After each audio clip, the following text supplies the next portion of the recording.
Kevin Nelson, here's a look at what's going on this week in the news. We begin with news from the Vatican. The last holy door has been opened in Rome for the Jubilee Year of Mercy. Pope Francis, on the Feast of Mary, Mother of God, and on the World Day of Prayer for Peace, opened the door at the Basilica of St. Mary Major. Pope Francis opened the fourth holy door in Rome. It was in the Basilica of St. Mary Major. After Pope Francis presided over a Mass in which he explained that the Virgin Mary is the Mother of Forgiveness. In quel momento, Maria è diventata per tutti noi Madre del Perdono. Lei stessa, sull'esempio di Gesù e con la sua grazia, è stata capace di perdonare quanti stavano uccidendo il suo figlio innocente. Pope Francis explained that Mary is an icon of how the Church must offer forgiveness to those who seek it. The Mother of Forgiveness teaches the Church that forgiveness is granted without limits. La Madre del Perdono insegna alla Chiesa che il perdono offerto sul Golgota non conosce limiti. Non può fermarlo la legge con i suoi cavilli nella sapienza di questo mondo con le sue distinzioni.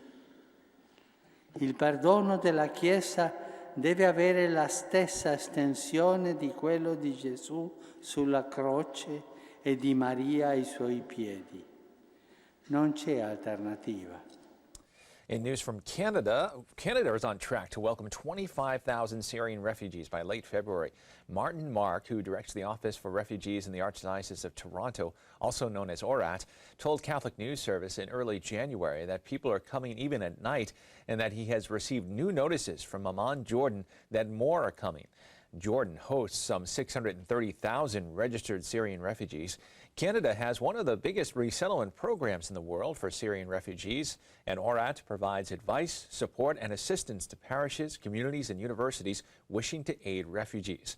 Mark said that in 2015, ORAT initiated sponsorship and resettlement for 2,300 refugees worldwide.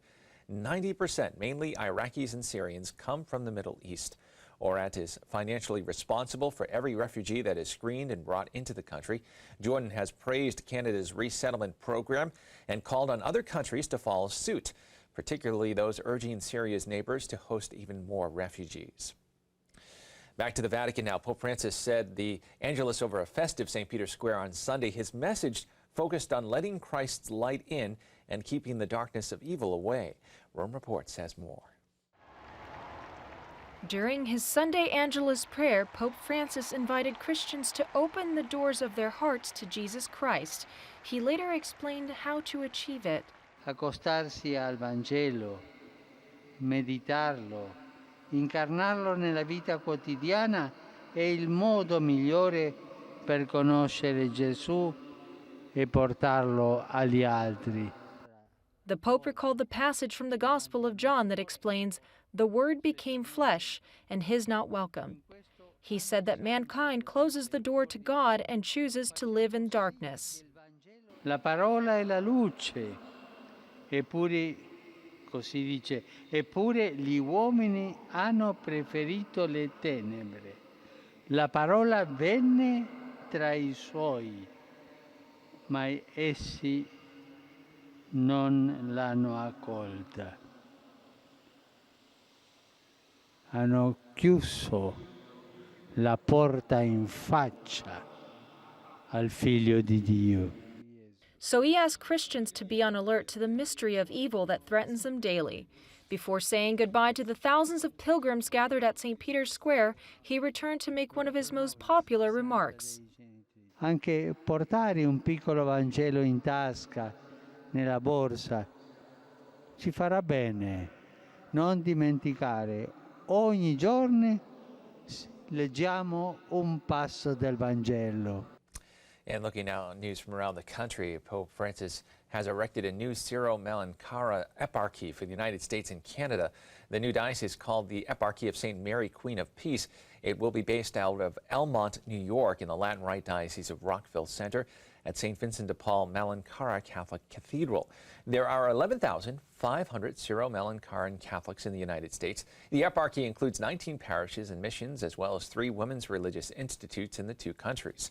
There are 17 priests assigned within the eparchy and another 16 Syro-Malankaran priests ministering in Latin Rite dioceses. The U.S. communities were formally organized as missions in 1984. The Syro-Malankara Rite was established in India. It is one of 22 Eastern churches in communion with Rome.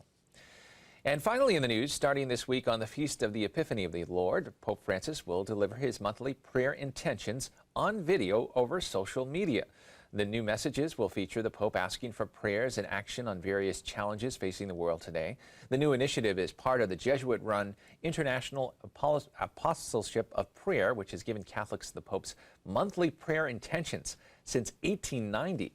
The group will work with the Vatican Television Center to launch the monthly videos of the Pope's universal prayer intentions on Facebook, Twitter, Instagram, and YouTube. While the Pope will speak in Spanish, the videos will have subtitles in 10 languages.